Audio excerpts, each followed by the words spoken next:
주님의 이름으로 기도합니다. 아멘. 오늘 호세아서 하나님의 러브 스토리를 또 함께 묵상해 보고자 합니다. 가끔 이렇게 우리가 선지서를 보면은 선지서 안에는 하나님이 참 이해할 수 없는 그런 명령을 내리고, 또 선지자들은 그 말씀을 받고 그 명령에 따라서 이해할 수 없는 행동을 하는 그런 예들이 굉장히 많습니다.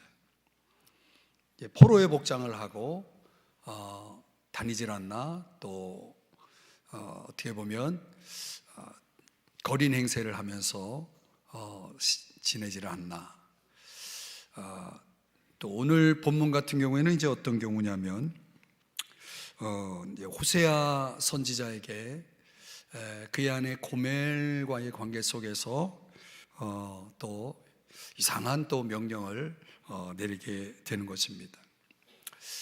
이런 본문들을 대할 때마다 하나님께서 이걸 말씀을 통해서 그러나 구체적인 어떤 액션, 행동을 통해서 하나님의 말씀을 전하는 걸 볼 때, 이런 거를 오늘날 형태로 설명한다 그러면 움직이는 설교다, 또는 행동하는 설교다, 또는 살아있는 설교다, 이렇게 말할 수 있겠죠. 오늘날 어떤 시각적인 차원에서 어떤 극을 보여주고, 또는 어떤 액션들을 통해서 이렇게 하나님의 말씀을 전하려는 시도를 하는 사람들도 있어요. 마치 액터처럼 그렇게 하나님 말씀을 아주 리얼하게 전하려고 노력하는 그런 설교자들도 있는 걸 봅니다. 근데 그렇게 하다 보면 또 너무 각색되는 경우도 많고, 참 제대로 메시지가 전달되지 않는 경우도 상당히 많죠. 아무튼 서론적으로 그렇게 좀 설명을 드렸지만은, 하나님께서 호세아에게 명령하신 일을 통해서 지금 하나님은 그의 백성들에게 하나님의 사랑에 대해서 어떤 중요한 메시지를 던지고 있는 내용이 오늘 본문의 내용입니다. 하나님이 보여주신 그 사랑이라는 게 도대체 어떤 사랑이었는가? 한마디로 이해할 수 없는 사랑이라는 거죠. 이해할 수 없는 사랑의 그 내용을 오늘 본문 속에서는 세 가지 그림으로 보여주고 있습니다. 그 세 가지 그림을 설명해 주는 중요한 동사 세 가지가 있는데, 그 세 가지를 통해서 여러분들과 같이 이 그림을 함께 생각해 보도록 하겠습니다. 첫 번째는 사다라는 동사입니다. 바이. 호세아 3장 2절의 말씀에 보면 그를 사고, 이렇게 말하고 있어요. 자, 우리가 1절을 좀 전체 내용을 본다면, 호세아가 고멜을 위해서 이렇게 하라라고 하나님이 명령을 하시는데, 3장 1절의 내용 속에 보면은 또 가서 사랑하라. 중간을 제가 다 생략하고 또 가서 라고 말하고 있습니다. 이 말의 의미는 뭐냐면, 호세아에게 아내 고멜을 집으로 데려와라, 이런 뜻이에요. 지금 고멜은 어디 있냐면 남편 호세아를 떠나가지고 다른 사랑하는 사람과 같이 있는 것입니다. 이건 쉽게 얘기하면 바람이 난 거죠. 다른 남자와 같이 살고 있는 자기 아내를 데려오라, 사랑하라 라고 표현하고 있지만, 쉽게 얘기하면 집으로 데려와라, 이런 말씀을 하고 있는 것입니다. 그런데 그렇게 하기 위해서 호세아는 그 고멜을 데려오는데 비용이 들었다는 거예요. 비용. 그 비용이 어떤 비용이냐면, 2절에 보면은 은 15개와 보리 한 호멜 반이라고 하는 값을 지불해야 됐다는 거죠. 이 말은 무슨 얘기냐면, 고멜이 사실상 다른 남자와 함께 살고 있지만은 그것은 어떤 노예의 어떤 처지에서 노예의 신분으로서 같이 살고 있는 처지가 되었다는 거죠. 말하자면 여기서 지불하고자 하는 은 15개의 값은 노예 값이에요. 그 사람을 사가지고 와야 되는 그런 상황이 생긴 거죠. 원래 출애굽기 21장 32절에 의하면 노예 값은 은 30세겔이라고 그 법에 그렇게 정해져 있어요. 이 경우는 남종이나 여종을 소가 받을 때 그 노예 값으로 지불하라고 하나님께서 법으로 정하신 거예요. 그런데 오늘 이 고멜에 대해서 이 고멜을 데려오는 값으로 은 15개를 주어야 했다면 본래 노예값이 30세겔의 말씀이 지금 그렇게 30세겔이라고 말하고 있는데 15세겔로 사가지고 오는 거예요. 그러니까 노예값보다 더 덜 나가는 아주 형편없는 그런 처지에 이 고멜이라는 여인이 그런 처지로 떨어진 거죠. 이 당시 값으로 따지면은 과도한 비용이 아닌, 그러나 이 고멜의 그 처지가 얼마나 비참했고 정말 그 나락으로 떨어져 있는지를 스스로 그 가치를 그렇게 떨어뜨려서 남편 호세아를 떠나서 바람이 나서 나갔는데 결국 이런 처지가 된 겁니다. 왜 하나님은 호세아에게 이런 잔인한 명령을 내리셨을까? 바람난 아내를 가서 돈 주고 사가지고 오라는 거예요. 다시 집으로 데려오라는 거예요. 이런 명령을 내린 이유가 뭐냐? 이것이 바로 이스라엘 백성이 하나님을 대하는 방식이었다는 거예요. 이 고멜이라고 하는 이 여인이 호세아 남편을 대한 방식과 이스라엘 백성이 하나님을 대한 방식을 연결해서 이 메시지를 지금 던지고 있는 겁니다. 그래서 3장 1절을 다시 보시면 이스라엘 자손이 왜 남편 되시는 하나님을 버리고 떠났느냐? 요것 때문에 뭘 즐기려고요? 건포도 과자를 즐길지라도. 이것 때문에 다른 신을 섬기려고 이제 하나님을 배신하고 떠난 것입니다. 이게 당시 이스라엘 백성들의 삶의 상태였다는 거예요. 다른 신을 섬기려고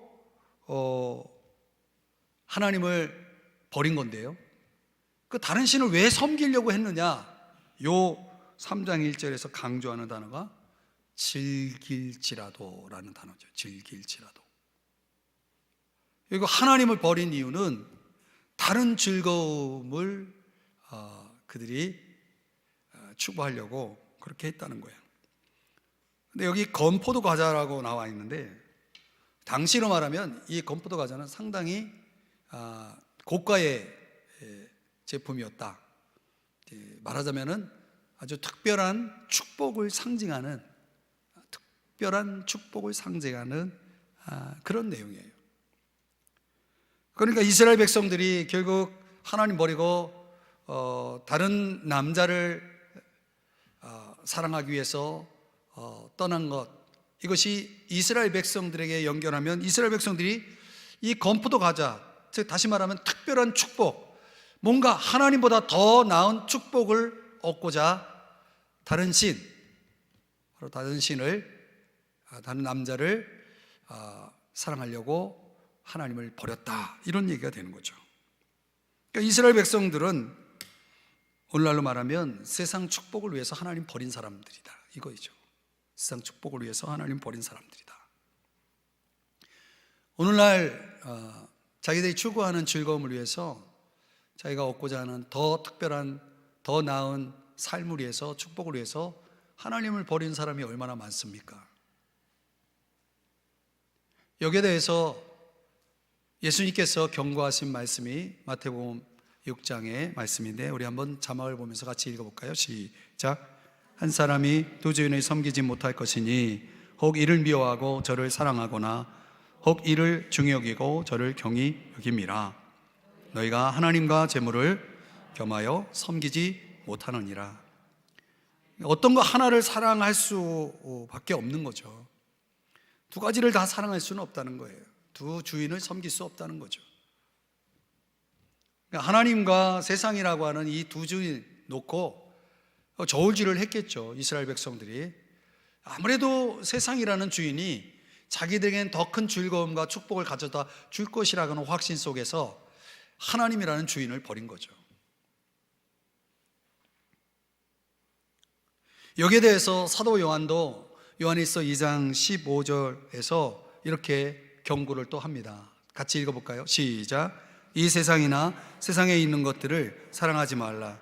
누구든지 세상을 사랑하면 아버지의 사랑이 그 안에 있지 아니하니. 사랑하지 말라는 거예요. 세상, 그리고 세상에 있는 것들, 육신의 정욕, 안목의 정욕, 이생의 자랑과 같은 세상 것들을 사랑하지 말라. 그 세상을 사랑하는 순간 뭐가 없어지냐면 아버지의 사랑이 없어진다는 거죠. 그러니까 이스라엘 백성은 말하자면 하나님을 버리고 세상을 사랑하기로 선택했다는 것입니다. 고멜이 호세아를 버리고 다른 남자를 사랑한 것처럼 말이죠. 다른 사람 사랑하면 그 사랑을 통해서 더 행복해지느냐, 아니면 그 반대가 되느냐. 이제 고멜이 보여준 건 뭐냐면 스스로 자신의 가치를 떨어뜨려서 노예보다 못한 처지로 전락했던 것처럼 하나님 버리고 세상을 사랑하는 사람들의 처지는 그렇게 될 수밖에 없는 거죠.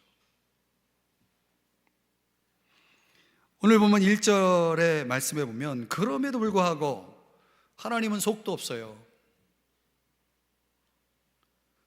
여호와가 그들을 어떻게 해요? 사랑하리니. 이게 도대체 어떻게 이해를 할 수가 있냐는 거예요. 백성들이 하나님을 버렸어요. 그러면 하나님도 버려야죠. 그 관계를 끊어야죠. 근데 하나님은 그럼에도 불구하고 그들을 사랑하신다라고 말씀하시는 거예요. 여호와가 그들을 사랑하리니 너도 또 가서, 너도 그렇게 하라는 거예요. 너도 가서 고멜을 사랑하라는 거예요. 내가 이스라엘 백성들을 사랑하는 것처럼 너도 그렇게 사랑하라는 거예요. 그 사랑의 대가가 뭐냐? 그게 사야 되는 거예요. 그냥 사랑할 수 없는 거예요. 그래서 2절에서 사라 그렇게 말하는 거예요. 그를 사라. 그런데 호세아는 고멜을 다시 사기 위해서 은 15세겔이면은 가능했어요. 그런데 하나님은 이스라엘 백성들을 다시 사기 위해서 엄청난 값을 지불해야 했다는 거예요. 그 엄청난 값이 뭡니까? 로마서 5장 10절 말씀해 보면 우리가 원수 되었을 때, 그렇죠, 하나님을 버렸으니 원수죠. 그의 아들의 죽으심으로 말미암아 이 엄청난 값을 지불해야만 했다는 거예요.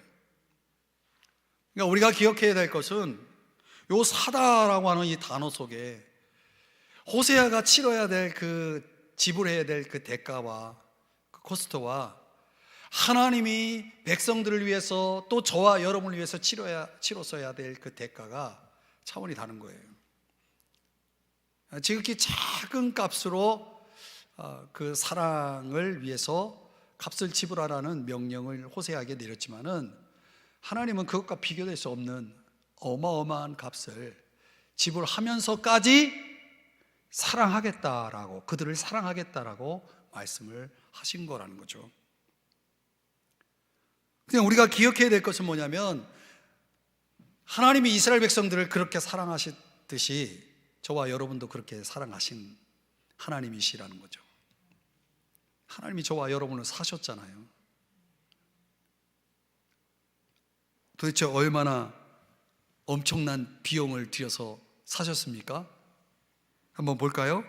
베드로전서 1장 18절 19절 우리 자막을 보시면서 다 같이 한번 읽어볼까요? 시작. 너희가 알거니와 너희 조상이 물려준 헛된 행실에서 대속함을 받은 것은 은이나 금같이 없어질 것으로 된 것이 아니요 오직 흠없고 점없는 어린 양 같은 그리스도의 보배로운 피로 된 것이니라. 할렐루야. 대속하다라고 하는 단어는, 이 대속이라는 단어는 우리가 잘 아는 대로 값을 지불하다는 뜻이거든요. 다른 말로는 속량이라고 말하기도 하고, 다른 말로는 구속이라고 하는 단어를 쓰기도 하죠. 노예를 사기 위해서는, 노예를 풀어주기 위해서는 값이 필요했는데 바로 그 단어가 대속이라는 단어로 사용된 거예요. 근데 그 값이 그 노예를 사기엔 너무 비싼 값을 치러야 되는 거예요. 누군가 죽어야 되는 거예요. 대신 죽어야 그 코스를 통해서 살 수가 있는 거예요. 근데 그 누군가가 다름 아닌 하나님의 독생자, 그의 아들이라는 거예요. 아무리 내가 누구를 사랑해도 내 하나밖에 없는 아들을 죽여서 그 죽인 값으로 그를 사랑할 수 있겠어요? 여러분이 그런 사랑을 할 수 있겠어요? 그런 사랑이 가능할까요?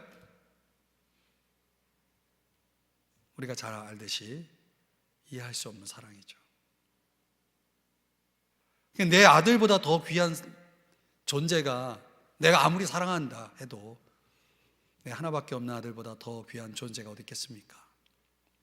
근데 마치 하나님은 하나밖에 없는 아들을 죽게 하기까지라도 사랑할 만큼 더 큰 사랑을 그의 백성들에게, 또 저와 여러분에게 나타내셨다는 거예요. 하나님의 사랑이라는 것은 그런 사랑이라는 거예요. 이걸 어떻게 설명할 수 있겠어요? 설명할 수 없어요. 말이 안 되는 거예요. 아무리 생각해도 말이 안 돼요. 엄청난 값을 치러서 저와 여러분을 사신 거예요. 그러면 이렇게 산 존재는 얼마나 더 귀하겠어요? 얼마나 더 귀하겠어요?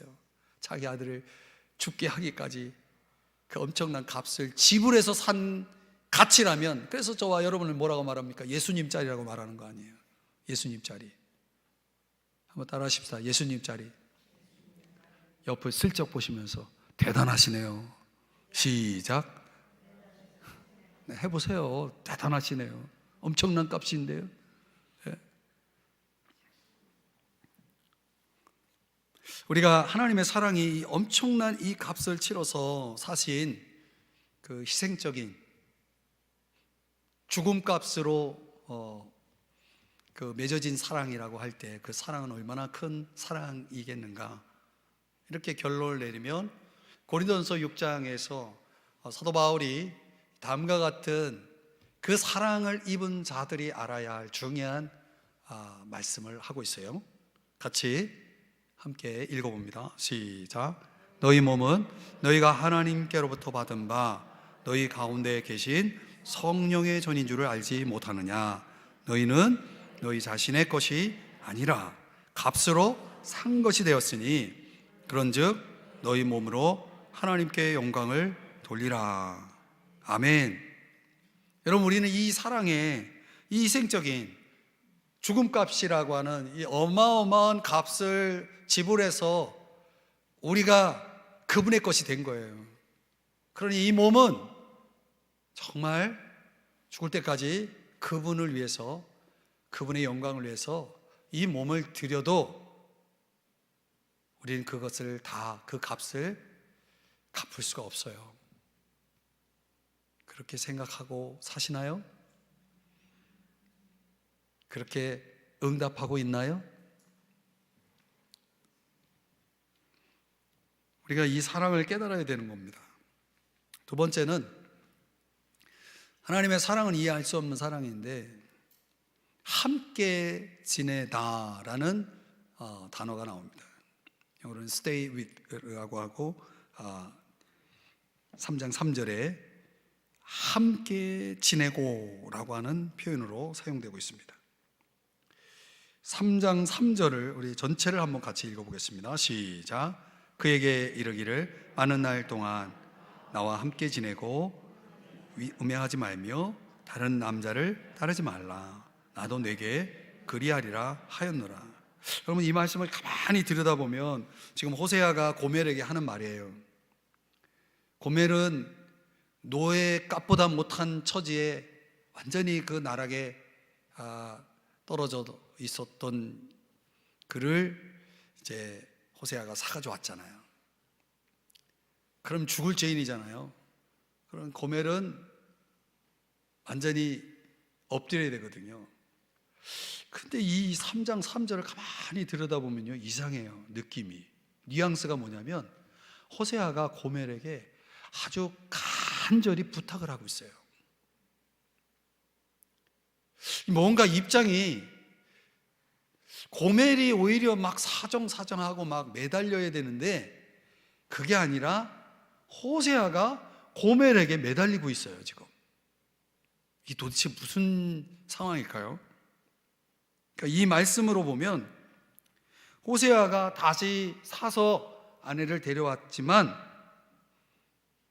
고멜이 아직도 정신을 못 차리고 있는 거예요.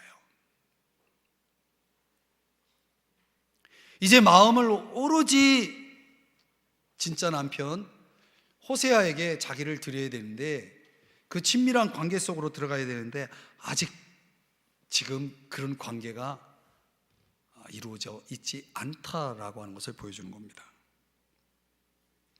그러면서도 또 한편으로 이 3절을 가만히 들여다보면서 묵상하면서 어떤 깨달음이 오냐면, 호세아는 마음적으로는 굉장히 기대가 있어요. 절망적인 호소가 아니라 이제는 나와 함께 좀 잘 지내보자. 다른 데 가지 말고, 다른 남자한테 가지 말고 나랑 좀 잘 지내보자 라고 하는 이런 말 속에는 이 고멜이 남편 호세아에게 정말 이제부터라도 진실하게, 이제부터라도 순결하게 관계하게 될 것에 대한 기대, 기다림을 담고 있다는 거예요.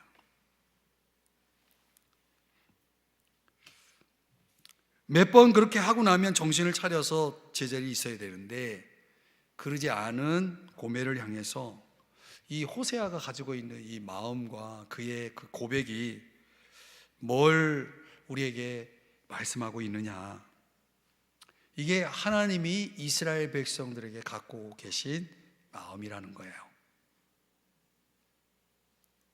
사실 우리가 하나님 앞에 돌아와도 여전히 하나님 앞에 우리 마음을 다 내어놓지 않아.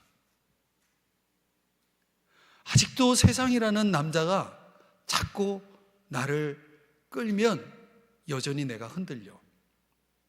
만약 저와 여러분이 그렇게 애매한 입장에서 신앙생활을 하고 있다 그러면 저는 그게 고멜이에요. 그게 현대판 고멜이죠. 그러니까 하나님을 믿는 것도 아니고 아닌 것도 아니고 같이 있는 것도 아니고 떠나 있는 것도 아닌 뭔가 애매한 입장들 있잖아요. 지금 호세아와 고멜의 관계가 그런 관계 속에 있는 거예요. 이걸 지금 하나님께서 호세아를 통해서 하나님의 마음을 지금 전하고 있는 것입니다. 아직까지도 여러분, 지금의 이스라엘이 아직까지도 하나님 앞에 돌아오고 있지 않다는 거 아십니까? 지금 저 팔레스타인 땅에 거하는 이스라엘 사람들이, 그 유대인들이 아직도 하나님께 돌아오지 않고 있잖아요. 그러니까 오늘 이 3절 말씀대로예요. 많은 날 동안 함께, 나와 함께 지내자. 그러나 지금 사실상 많은 날 동안 하나님과 이스라엘이 지금 떨어져 있는 거예요. 공간적으로는 같이 있는 듯 하지만 마음은 떨어져 있는 거예요. 이사야 53장 8절 말씀에 보면은 예수님이 이 땅에서 십자가에서 죽으심에 대해서 이렇게 이사야 선지자는 표현하거든요. 그가 살아있는 자들의 땅에서 끊어짐은 그 이유가 뭐냐? 마땅히 형벌받을 내 백성의 허물 때문이라 하였으리요. 이것 때문에 예수님이 메시아 예수 그리스도가 끊어진 거거든요. 죽으신 거거든요. 여기에 대해서 예수님 당시에 대제사장 가야바가 한 말을 한번 들어보세요. 요한복음 11장 51절 52절인데 다 같이 두 구절입니다. 다 같이 읽습니다. 시작.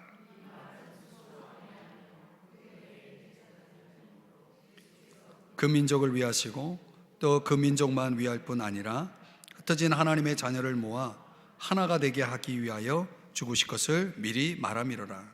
제가 이제 설명은 안 드렸지만 대제사장 가야바가 어떤 말을 했냐면, 한 사람이 백성을 위하여 죽어서 온 민족이 망하지 않게 되는 것이 너희에게 유익한 줄을 생각하지 아니하는도다. 이렇게 지금 예수님을 십자가에 못 박게 하기 위해서, 죽이기 위해서 지금 그들이 공회에서 여러 가지 지금 논쟁들이 벌어지는 상황에서 대제사장 가야바가 한 말에 대해서 이제 사도 요한이 11장 51절 52절에서 이런 해석을 내놓은 거예요. 이것은 그가 미리 말한 것이다. 뭘? 예수님이 민족을 위하시고 또 하나님의 자녀를 하나로 모으게 하기 위해서 죽으실 것을, 십자가에 죽으신 이유가 뭐예요?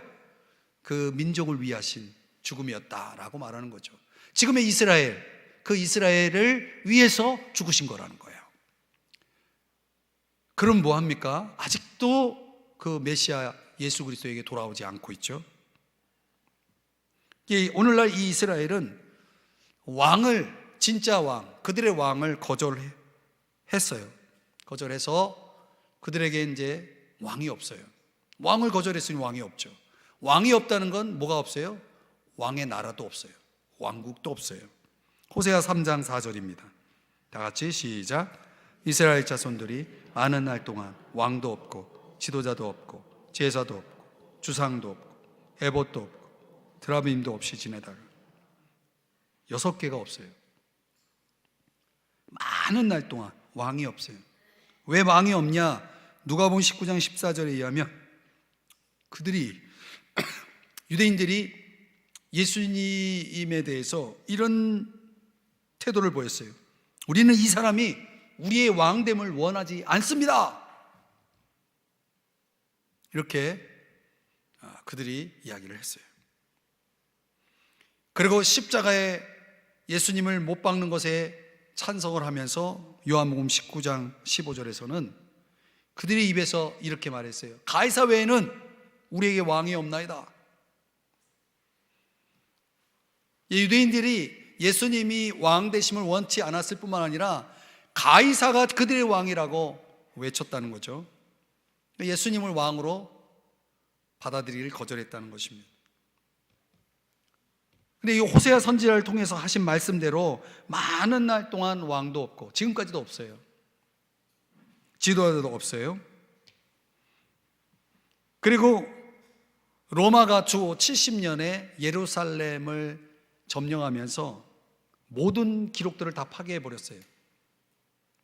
그래서 사실 12지파에 속한, 각각의 그 지파에 속한 유대인들이 어떤 면에서 보면 자기가 어떤 지파에, 어떤 가문에 속해 있는지에 대한 증거물들이 싹 사라졌어요. 그런 차원에서 보면은 자기가 어디에 속해 있는지 증명할 길이 없어요. 여러분들이 호족이 완전히 사라지고 문서들이 다 없어졌다고 생각해 보세요. 그럼 여러분들이 내가 무슨 성을 가지고 무슨 이름을 가지고 어떤 가정에서 태어났고 이런 것들이 문서상 그 기록물들이 완전히 사라졌다고 생각해 보세요. 여러분 스스로를 증명해 보일 수 있는 자료가 없는 거예요. 아무것도 없는 거예요. 그렇게 되었다는 거예요, 이스라엘 백성들이. 그리고 본문 이 4절의 말씀대로 성전이 없죠. 제단이 없죠. 그럼 당연히 제사도 없죠. 성전이 없는데 제사장이 필요합니까? 제사장도 없죠. 희생 제사를 드릴 수가 없어요. 또 제사장이 없기 때문에 에봇도 없어요. 에봇.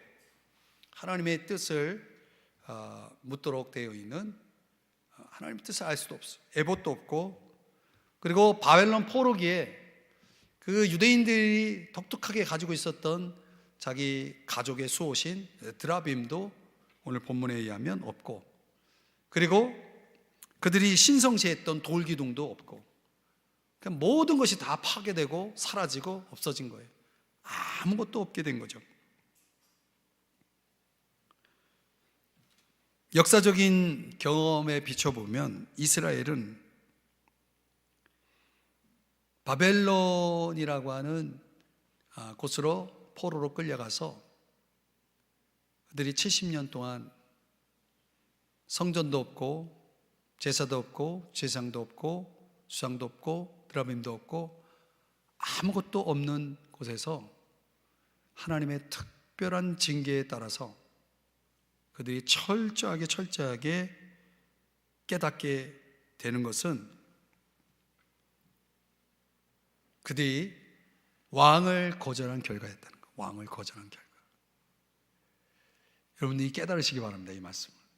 왕을 거절하면, 진짜 왕을 거절하면 어떻게 되는지를 보여주는 거예요. 이스라엘 민족이. 그분이 아닌 다른 왕을 요구했을 때 그 개인이, 그 나라가 어떻게 되는지를 보여준 거예요. 어쩌면 이방인들처럼 유대인들, 지금의 유대인들은 다 없지만 그들의 마음속에 이방인들처럼 우상이 자리 잡고 있을 수도 있어요. 그건 모를 일이죠. 그들의 마음속에 뭐가 있을지 우리가 알 수 없으니까. 그러나 그렇게 없는 그런 상태가 지금의 이스라엘 백성들의 상태지만 언제까지 그렇게 될 것인가? 우리가 종말론적으로 내다보면 결론은 그들이 그 없는 상태로 끝나지 않을 거라고 성경은 말씀하고 있는 거죠. 그 없는 상태로 그들의 역사가 끝이 나지 않을 것을 말씀하신 것은 그때가 언제냐면 메시아가 다시 오셔서, 즉 재림하셔서 그때 모든 유대인들이 자기들이 십자가에 못 박은 예수 그리스도, 그 메시아를 드디어 깨닫게 될 때, 그때 그들이 죄를 회개하고 당신만이 우리의 하나님이 되십니다라고 고백할 때, 그때 그들이 잃어버렸던 그런 것들을 다 다시 도로 회복하게 될 것에 대해서 성경이 약속하고 있는 것입니다. 이렇게 하나님 앞에 온 마음으로 돌아오게 될 때, 그때 하나님은 그래, 너희들이 나의 백성이다 라고 응답하시면서 하나님이 다시금 이스라엘 백성들을 축복된 관계로 들어오도록 하실 것을 약속하고 있는 것입니다. 그 말씀이 마태복음 19장 28절에 나오는데요, 한번 보시면 인자가 자기 영광의 보좌에 앉을 때에, 이때가 언제입니까? 예수님 재림하실 때죠. 나를 따르는 너희도 12보좌에 앉아 이스라엘 12지파를 심판하리라, 이렇게 말씀하는 거예요. 그 메시아이신 왕께서 다윗 보좌에 앉아서 공의로운 심판을 하실 것에 대해서 말씀하면서 이스라엘 그 회복을 이렇게 말씀을 하고 있는 것입니다. 적용해 보면 이스라엘 백성들이 바벨론에서 성전 없이 지내면서 그들이 철저하게 깨달은 게 그거예요. 우리가 하나님을 버려서 이렇게 됐다.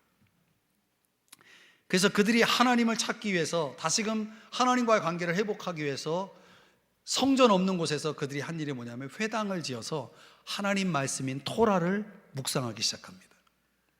토라 신앙, 말씀 신앙으로, 제사 신앙이 말씀 신앙으로 바뀝니다. 그러면서 다시금 그들이 하나님과의 관계를 회복하게 되어지는 것입니다.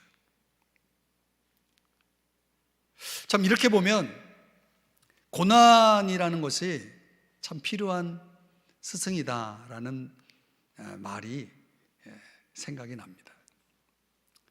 예나 지금이나 고난은 필요한 것 같아요. 왜? 고난이 있어야 결국 하나님을 찾거든요. 세상이 좋아서 하나님을 버린 이스라엘 백성들, 그 건포도 과자를 즐기려고 다른 신에게 찾아간, 하나님을 버리고 다른 신을 섬겼던 이스라엘 백성들처럼 말이죠. 세상을 사랑하여 하나님을 떠난 이들이 결국은 다시 돌아오게 되는 이유는 그들에게 고난이 옴으로 인해서, 고난 속에서 다시금 하나님을 찾는 그런 일들이 있다는 것을 우리는 우리 주변에서 흔히 볼 수가 있는 거죠. 어쩌면 지금의 이게 포스트 코로나가 우리들에게는 참 기회다라고 봅니다. 좀 역설적이지만 코로나가 많은 사람을 하나님으로부터 떠나게 만들었다, 이렇게들 해석을 하지만은 저는 다시 그걸 재해석하고 싶은 생각이 들었어요. 코로나가 많은 사람으로 하여금 하나님을 떠나게 한 것이 아니라 많은 사람들 중에 진짜를 골라낸 거예요.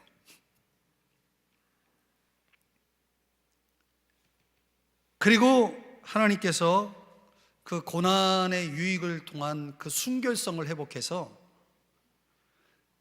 진짜 신앙인들을 하나님께서 구별하셨다라고 저는 그렇게 재해석하고 싶어요. 그리고 또 더 희망적인 건 뭐냐면, 이 포스트 코로나가 코로나를 시간을 보낸 그때와 다르지 않다는 거예요. 지금 계속 힘들다는 거예요. 저는 계속 힘든 게 기회라고 보는 거예요. 기회다. 만약 이 코로나가 우리의 현실이 나아지는 현실로 바뀌어졌다면 그 떠나갔던 사람들이 돌아올 기회가 없는 거예요.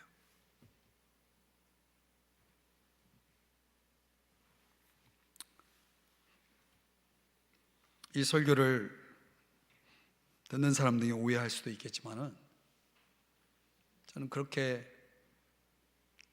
이 호세아서 말씀을 통해서 그렇게 조명이 되고 깨달아져요, 제 안에는. 우리로 하여금 하나님과의 관계를 진지하게 만드는 방법은 다른 것이 없는 것 같아요. 내가 어떤 존재인지를 깊이 깨달을 때만 가능한 거죠. 내가 나를 볼 때가 언제냐? 그게 고난이 찾아왔을 때라는 거죠. 고난이 찾아왔을 때. 예수님께서 요한복음 15장 5절에서도 그렇게 말씀하시지 않았습니까? 나를 떠나서는 너희가 무엇이든지 할 수 있는 게 아니라 아무것도 할 수 없어. 아무것도 할 수 없는 거야. 이렇게 말씀하셨거든요. 우린 주님을 떠나면 뭐든지 할 수 있다고 생각하는 거예요. 근데 그 반대예요. 디모데후서 6장 17절의 말씀에 보면, 정함이 없는 재물에 소망을 두지 말고 오직 우리에게 모든 것을 후히 주사 누리게 하시는 하나님께 두며, 이렇게 말씀을 하고 있는 것입니다.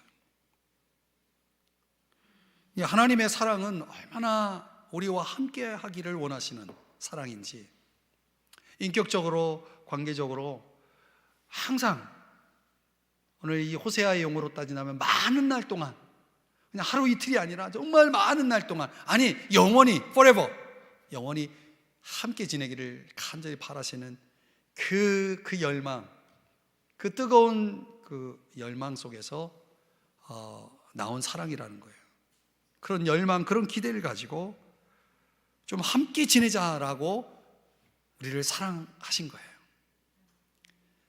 그런데 함께 지내자고 사랑했는데, 그런 사랑을 이야기하고 있는데 우리는 함께 지내는 걸 귀찮아하고 함께 지내기보다는 내가 더 좋아하는 것을 위해서 그분을 멀리하고 있다는 거죠. 그분을 찾지 않고 있다는 거죠.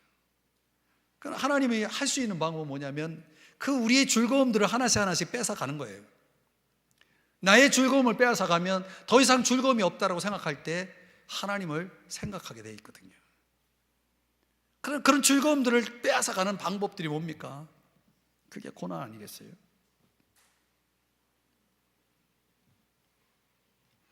한 개인에게 찾아오는 고난보다 더 무서운 것은 총체적으로 하나님 고난을 주실 때죠. 이 지금과 같은 시대죠.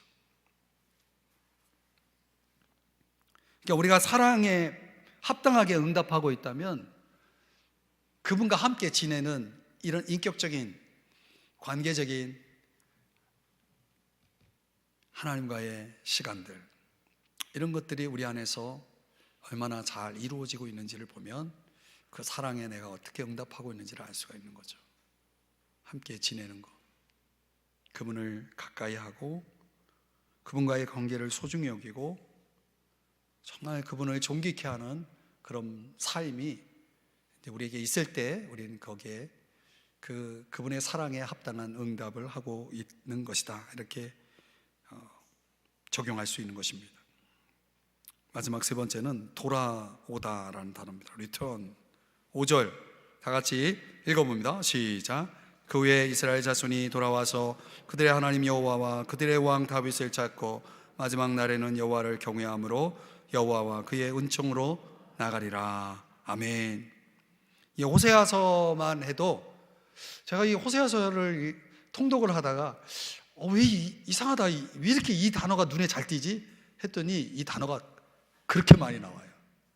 리턴이라고 하는 단어, 돌아오다라는 단어가 22번이나 나와요. 이 단어가 얼마나 중요한지 아시겠죠? 근데 이 돌아오는데 언제 돌아오는지 한번 보세요. 3장 5절 이렇게 시작해요. 그 후에 돌아온다는 거예요. 그럼 3장 4절에는 어떤 게 있었어요? 없고가 6개 있죠. 없을 때 돌아온다는 거예요.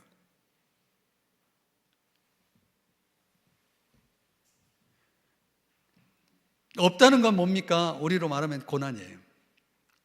고난이 우리를, 하나님과 나와의 관계를 순결하게 만들게, 모든 불순물들이 빠져나가게 만들고, 그러니까 순결하게 만들어서 결국은 리턴하게 하는 거죠. 하나님 앞에 리턴하게 하는 거예요. 돌아오게 만들어준다는 거죠.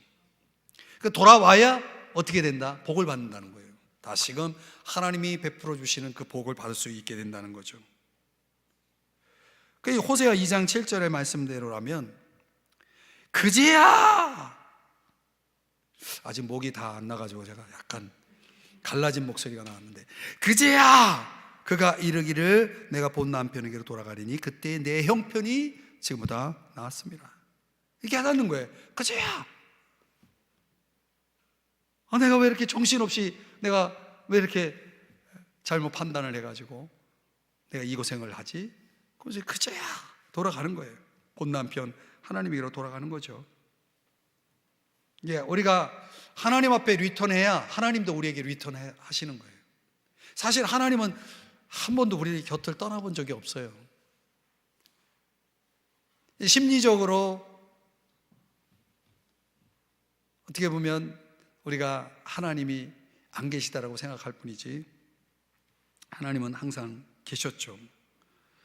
5장 15절에 보니까 참 이 말씀, 참 제가 호세아서 읽으면서 참 좋아한 말씀인데 한번 이 말씀 다 같이 읽어보겠습니다. 시작. 그들이 그 죄를 뉘우치고 내 얼굴을 구하기까지 내가 내 곳으로 돌아가리라. 그들이 고난받을 때에 나를 간절히 구하리라. 내가 내 곳으로 돌아가리라. 내 얼굴을 구하기까지. 그러니까 백성들이 깨닫고 돌아올 때까지 나는 내가 있는 곳에 그대로 있겠다는 거예요. 그분이 만약에 다른 곳으로 가면 돌아와도 그분을 만날 수가 없잖아요. 근데 내가 내 곳으로 돌아간다는 것은 그분이 임재하신 그 처소로 들어가 계시겠다는 얘기는 뭡니까? 내가 돌아올 것을 믿는다는 얘기예요. 언젠간 그 사람이 돌아올 것을 믿는 거예요. 언제 돌아올 것인지를 알아요. 고난받을 때 틀림없이 나에게 돌아올 것이라는 것을 아는 것입니다. 그러니까 하나님은 백성들이 자기를 찾을 때까지, 그분을 찾을 때까지 기다리시는 분이시라는 거죠. 그래서 백성들의 입에서 이 얘기가 나오는 거예요. 호세아 6장 1절에 이 얘기가 나오는 거예요. 오라, 우리가 여호와께로 돌아가자. 빨리 우리 하나님 앞에 가자. 이렇게 그들의 입에서 이 말이 나올 때까지 하나님은 계속 웨이트 하시는 거죠. 기다리시는 거예요. 그들의 리턴을 기다리고 계시는 거죠. 이미 하나님은 리턴하고 계시고 백성들만 리턴하면 이제 상봉이 이루어지는 거거든요. 호세아 14장 1절 2절의 말씀에 보면 이스라엘아 내 하나님 여호와께로 돌아오라. 또 나오죠. 이 단어가 엄청 많이 나옵니다. 돌아오라. 내가 불의함으로 말미암아 엎드러졌느니라. 그렇죠. 고난이라는 것은 그냥 온 게 아니에요. 내 불의 때문에 온 거예요. 2절 너는 말씀을 가지고 여호와께로 돌아와서 아뢰기를 모든 불의를 제거하시고 선한 바를 받으소서. 이게 우리말이 이렇게 됐지만은 의미적으로는 뭐냐면 나를 좀 관대하게 받아주세요. 내가 돌아올 때 나를 싫어하지 마시고 나를 물리치지 마시고 나를 좀 은혜롭게 나를 다시 받아주세요라고 하는 그런 기도거든요. 여러분, 죄인이 하나님 앞에 돌아오면 하나님이 인상 쫙 찌푸리면서 무슨 낯짝으로 왔냐 이렇게 하나님이 매몰차게 우리를 물리치시는 게 아니라 관대하게 아주 인자한 모습으로 우리를 끌어안으시고 우리를 맞아주시는 그런 분이시라는 사실을 이 고백 속에서 담고 있는 거거든요. 그분은 언제라도 우리가 돌아오기만 하면 환영하시고 관대히 받아주시는 분이시다. 어떤 죄인이라도 받아주신다. 믿으십니까? 그렇게 받아주실 때 뭐가 시작되냐면 새로운 삶이 시작되는 거죠. 돌아오기만 하면 내가 너의 모든 걸 책임져 줄게 라고 말씀을 하시는 거예요. 용서뿐만 아니라 너를 회복시켜서 내가 너를 위해 예비한 모든 복을 내려서 너로 하여금 새로운 인생을 시작할 수 있도록 내가 내 인생에 개입하마 이렇게 말씀하시는 것입니다.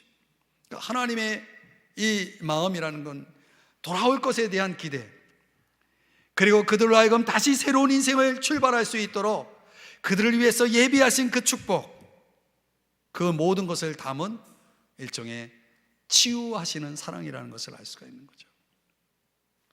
엄청난 사랑입니다.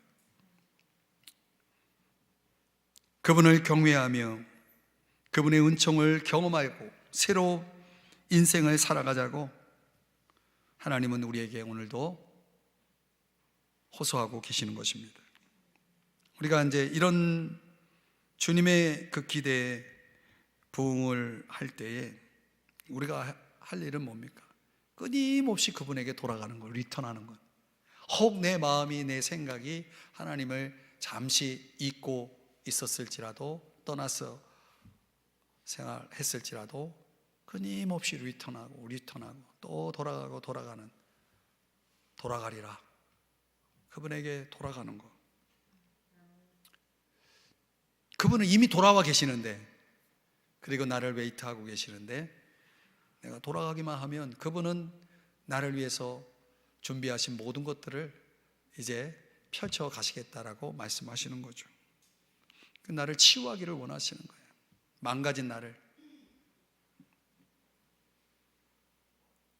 여러분, 우리가 이런 사랑을 잊지 않고 이런 사랑에 빠져 살 때에 우리가 그분의 그 사랑에 합당한 응답하는 자로 우리가 설 수가 있는 것입니다.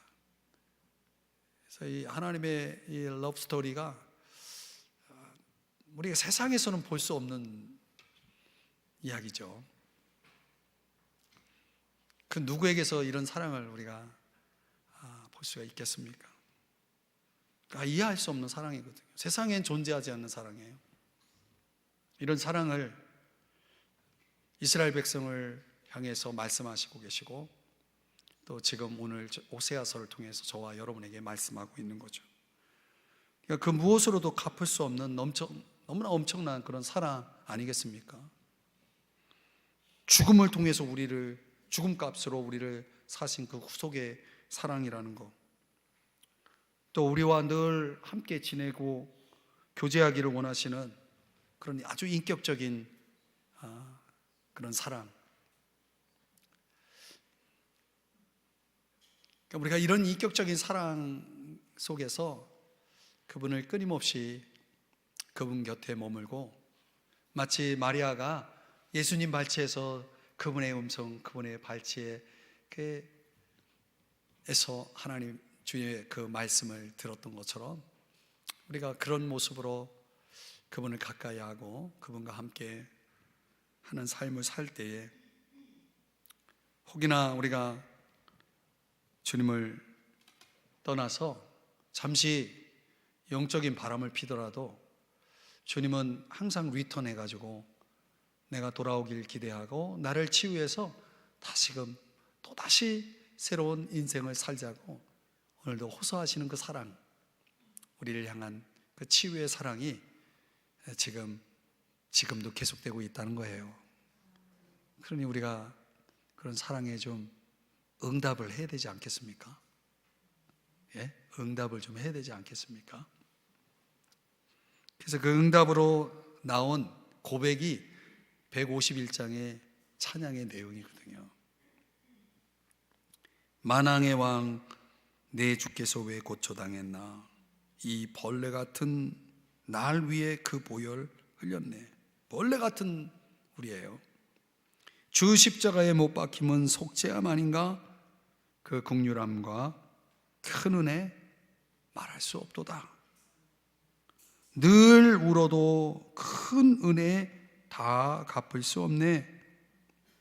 나 주님께 몸 바쳐서 주의 일 힘쓰리.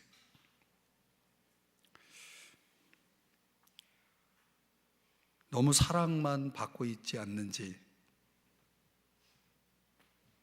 좀 그 사랑에 조금이나마 갚을 수는 없을까요? 조금이라도. 오늘 기도하시면서 여러분에게 주님이 내미시는 그 사랑의 손을 좀 만져보시고, 또 그 사람 앞에 다시금 좀 소홀해진 그분과의 관계를 다시금 회복하는 시간이 되었으면 좋겠고요. 우리를 너무나 잘 아시는 분이기 때문에 그 너무나 잘 아시는 그분이 우리가 혹 좀 벗어나도 잘못 가도 그분은 항상 그 자리에 계시면서 우리를 기다리고 계시고 치유하시는 분이거든요. 좀 빨리빨리 정신 차리고 돌아와서 주님 앞에 바로 서는 모습이 필요할 것 같아요. 이 코로나가 이제는 더 이상 우리에게 핑계거리가 될 수 없고, 또 더 이상 이것이 하나님과 우리 사이를 가로막아서는 안 되고, 고난조차도 하나님이 우리에게 유익하도록 사용하시는 분이기 때문에 이걸 통해서 정말 우리 교회 안에 그런 영적 부흥들이, 가정마다 영적인 부흥들이 일어나고, 교회 학교가 부흥이 일어나고, 정말 우리 삼성중앙교회가 정말 하나님과의 뜨거운 사랑으로 그 러브 스토리가 정말 많은 이들에게 고백되고 간증되는 그런 교회가 됐으면 좀 좋겠다, 이런 마음을 이 말씀을 준비하면서 소망하게 되었습니다. 여러분 한 분 한 분에게 그런 회복이, 그런 치유가, 그런 부흥이 일어날 수 있기를 예수 이름으로 축복합니다.